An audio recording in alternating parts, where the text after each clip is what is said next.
し波を揃えてゆこうお互いを信じ合う五人の仲間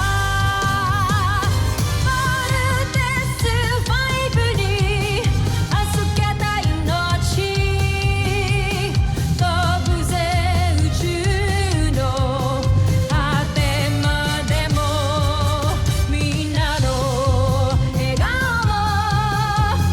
持ち帰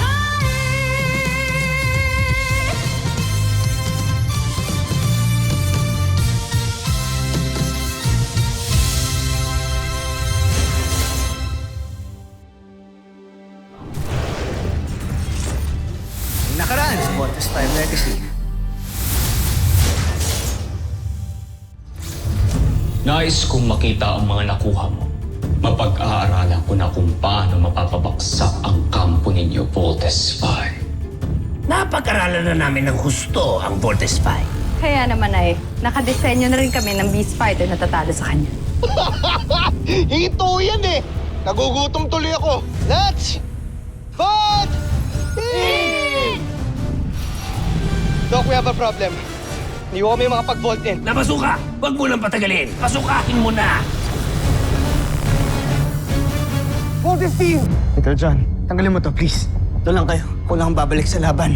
Di mo ko pinakawalan, uupuan ko si Octo-1. Sige na nga!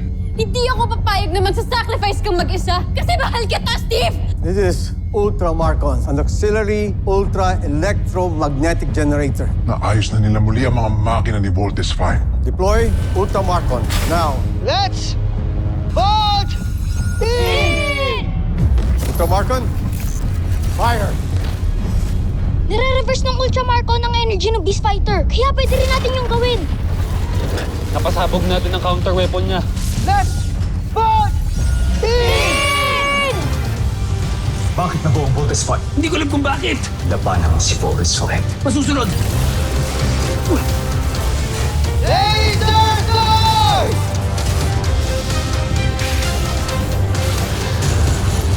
Team, dinner on me. Ulam, inihaw na hito. Hindi mo ko pwedeng mahalin. Kalimutan mo yung nararamdaman mo sa akin for your own sake. Oo, mahal kita. Bilang kaibigan. So huwag kang feeling. Kasi hindi ako isang tangang mafafall sa isang mayabang na tulad mo. Alam, may tao! Kuya! Kuya, gising! Nakapasok na pala siya sa kampo ng Voltes 5. At siguradong magtatagumpay siya sa kanyang misyon. Ako si John Armstrong. Nandito ko sa medical bay ng Camp Big Falcon. Anong gagawin niyo sa akin? Gusto lang namin makasigurado dahil minsan pinasok na kami dito ng mga kalaban. Yung tawag natin Bosenians. Let's do the bioscan.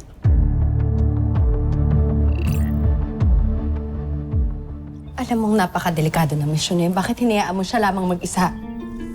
Ganito yan, Elsa. Huwag kang mag-alala, General Sandra. Hanggat nakikita niyo yung pulang tuldok na yan, ibig sabihin, ligtas ang ating prinsipe. At hindi nila malalaman ang kanyang sikreto dahil suot pa niya ang pulseras. Pulseras? Anong pulseras ang sinasabi mo, General? Ganito yan. Makinig kayo. Para tuluyan nilang hindi mabisto ang prinsipe, kailangan niyang mag-iba ng anyo. At para mangyari yon, kailangan kong kumuha ng dugo ng mga taga-Terra Air 2 at alamin ang komposisyon ng katawan ng tao. At gamit ang teknolohiyang ginagamit natin sa paggawa ng Beast Fighters, suot ni Prinsipe ang isang pulseras na nagbabago ng kanyang anyo.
At sinong may gawa ng pulseras? Magaling! Napakahusay ng ginawa mo, General Zul. Huwag lang may mangyaring masama sa ating prinsipe. Dahil...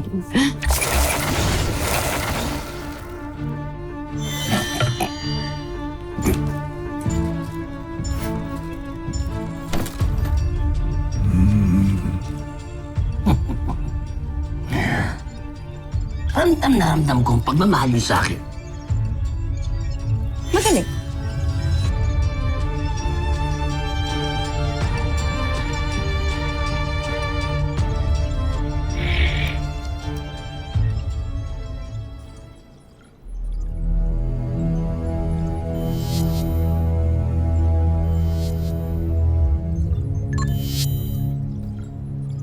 He's cleared.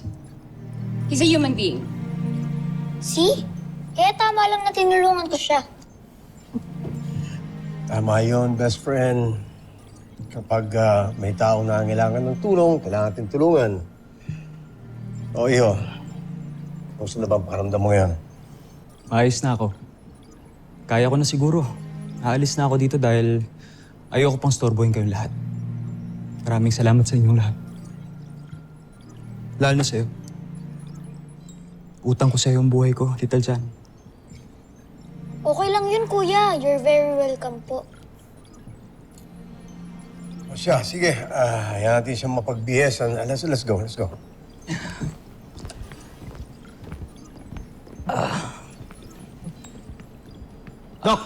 Doc! Relax your head. Let me check.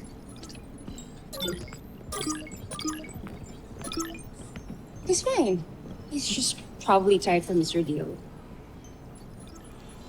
Siguro maayos kalagayan mo, Manuel. Siguro, magpahinga ka muna dito bago ka umalis. Dr. Smith, okay lang ho ba yun? Bakit dito pa? Pwede naman siyang ihatid sa ibang ospital sa mainland Eh, ospital lang din naman to Tama si Little John, Mark. Di naman siya kalaban eh. Saka nakita naman din na tao siya, so wala naman tayong dapat ipag-worry. Anong wala? Alalahanin mo nga, Jamie. Tao rin ang nagtangka sa'yo dati. Di ako masamang tao. Kung di lang ako nanghihina, alis na talaga ako dito. Wala. You stay. At least manang overnight. Siguro by tomorrow, you'll feel much better. Pero meron kang dapat sundin na protocol. Importante. Hanggang nandito ka sa medical bay, hindi ka pwedeng umalis ng kwarto mo. Is that understood? Maraming salamat. Sige. Let's go. Higa ka muna dyan. Magpahinga ka. Palakas. Rest well, Kuya Manuel.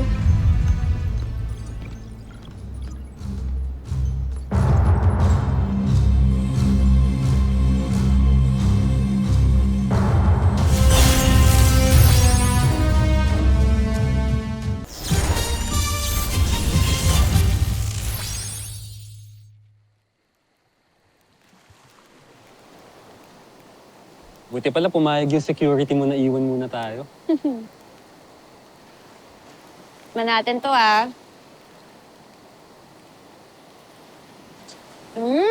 Kumusta? Sarap ng marshmallow. It's tender, it's juicy. Medium rare, natin mo sa rasa. Sarap! Buti nga ngayon, ready to eat na eh. You know, back where I come from, everything needs to be prepared pa. Kasi kapag lumaki ka na mag-isa, kailangan mong matutunan lahat. Hanggang sa pag-prepare nung... Di bala na. Hindi mo rin naman maiintindihan sinasabi ko. Bakit naman? Look, pinanganak ka na nasa iyo na lahat ng kailangan mo. And I also know that you're an oldie child. You might think na it's the same, but it's really not. Alam mo, kaya parehas lang naman din tayo mag-isa lumaki. Yeah, oo. I may have had everything I needed growing up, pero sa magulang, lagi naman din silang wala eh. Lalo na si Daddy. So, in a way, parehas lang din tayo mag-isa lumaki. Kawawa ka naman pala, no? Kasama mo lang sa bahay mo, yaya mo. Yung iba mo pang maids.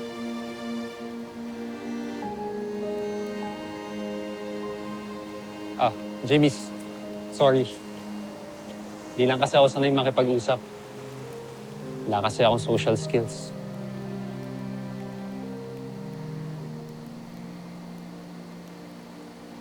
Pasensya na.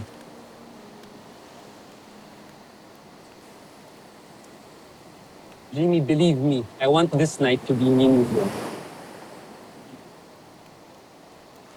Very obviously, sira ako na. I'm sorry. Pasensya na.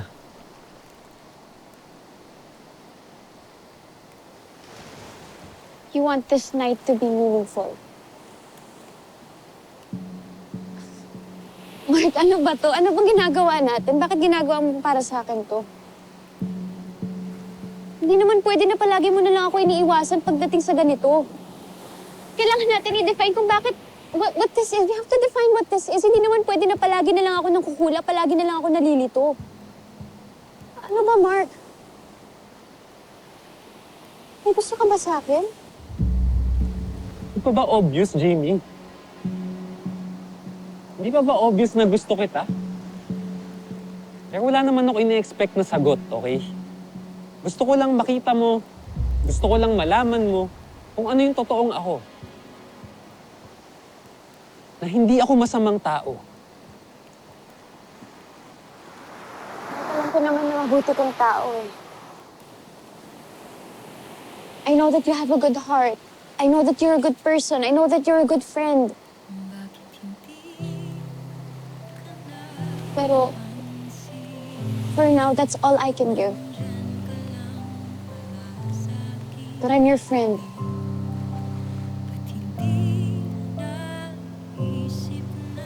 I understand. But perhaps, maybe, okay, just maybe, you'll fall for me eventually. And until that day, mag-aantay ako, Jamie. Ikaw sana ang nauna, sana'y sa'yo at di kanya. Ang puso ko paano magkakawala?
Kay Manuel?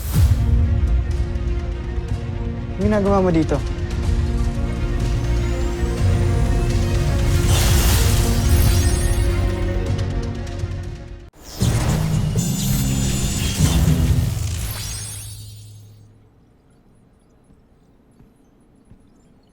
ginagawa mo dito? Di ba sinabi ni Dr. Smith bawal ka pang lumabas ng medical bay? Pasensya na. Hinahanap ko kasi kayo eh. Okay na ako. Gusto ko na sana umuwi. Manuel, wala pa tayong clearance from Dr. Alonso. Baka kailangan pa magpahinga. Di bale, bukas, kapag okay ka na, kami pa mismo maghahatid sa'yo. Sige na, pahinga ka muna sa medical Sandali, bay. Steve. Ganda ng mga larawan ninyo. Bakit na dito to? Ay, hindi. Dating office to ni Mama. Kaso wala nang gumagamit. Tapos si Little dyan, no? Bata pa. Yung kasama natin kaninang bata. Sino sila?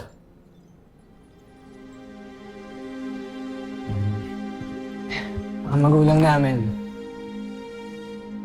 Ito yung mama ko, Dr. Marian Armstrong. Papa namin, Dr. Ned Armstrong. Wala na si mama, na-aksidente siya nung... Eh, ang papa nyo?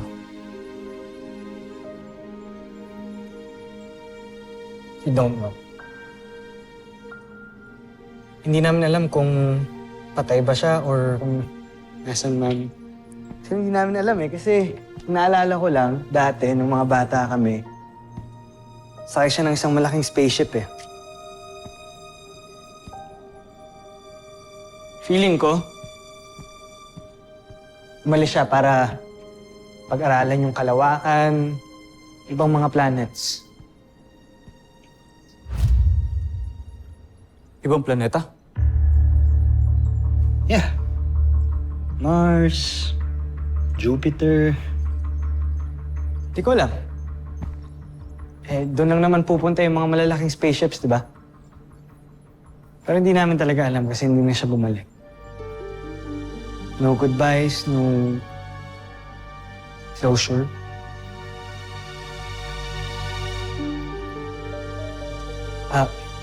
Tara. Balik tayo sa medical bay. Yung picture, balik mo lang doon kay Manuel. Bakit tila nakita ko na siya? Bakit pamilyar ang kanyang wangis? Nagkakilala na ba kami? Saan? Bakit hindi ko maalala?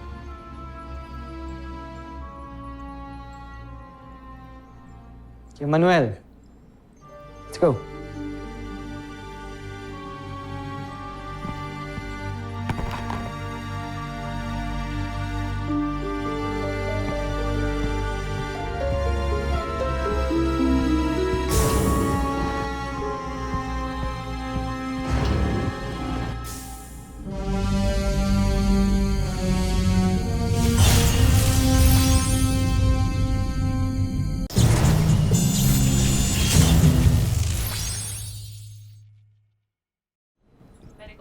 Buti pa kayo mga kapatid mo, no? Kahit pa paano, nakasama ninyo inyong mga magulang. Di kagaya ko. Ulila ka rin, no? Kagaya ng isa kong kaibigan dito. Lumaki ako sa akin, Chewie. Siya lang ang tanging nagmamalasakit sa akin. Iniwan ako ng aking ama. Buti na lamang at patay na siya. Kaya ng aking ina. Galit ka ba sa tatay mo? Walang rason para hindi magalit sa kanya. Ngunit pasensya na. Ayoko na muna magkwento sa'yo. Okay lang yun. May... kanya-kanya naman tayong storya ng buhay kaya naiintindihan kita. Halika na. Steve, sandali. Ano to? Isa yan sa mga gym namin. Gusto mo silipin? Papawis tayo, kahit saglit lang. Ay, ibig mo sabihin? Pawis, pwede tayong makipag-sparring. Marunong ka ba makipaglaban? Marunong naman. Kahit pa paano. Bukan natin yan. Tara. Excuse me, man. Sir! Sir! Sparring tayo. Sama tong bisita natin. Siyan nyo lang, ha? Yes, sir. Medyo di sanay, eh.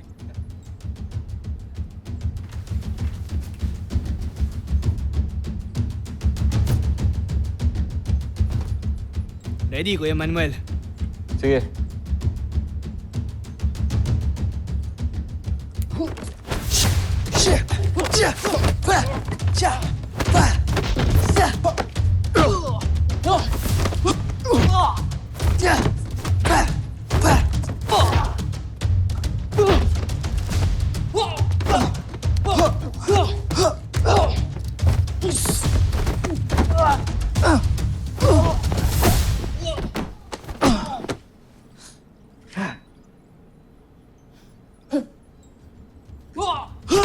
Wow! Kuya Manuel! Tama na! Awat! Awat! Chill.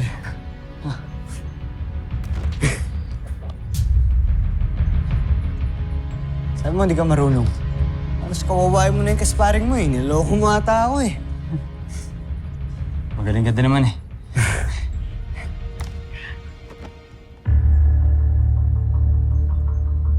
Ayos. Asa? Men! Sir. Thank you. Oh.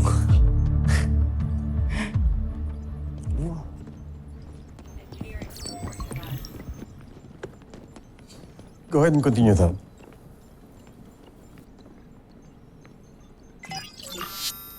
Sergeant Major, you have something to report. Dr. Smith, nakita ito ng tao ko a while ago. SO, ipakita mo yung video.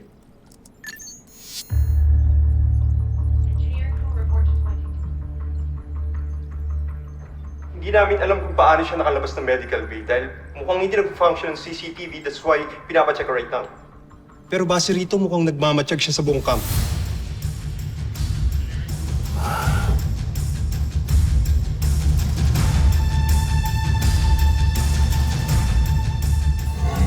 Susunod sa Voltas 5 Legacy. Bakit kasama niyo si Manuel? Pagdayan niyan, ayokong iikot-ikot yan sa camp. You're starting tomorrow morning. Kailangan ka nang umalis. Ikinagagala kitang makausap. Mahal ko. Mahal kong prinsipe. Kamusta ang iyong plano? Tagumpay ang aking plano, Sandra. Subalit, nagulat ako. Mababait pala sila. Huwag niyo sabihin, nagbabago ng tingin niyo sa kanila. Buti nandito kayo. Sakto, may good news ako. Umami na ako kay Jamie. Still looking for clues kung tao ba talaga o hindi yung bisita natin, Dr. Smith. I don't know. There is something about him that is not right. Honestly, ako rin po, Dr. Smith. Voltas 5.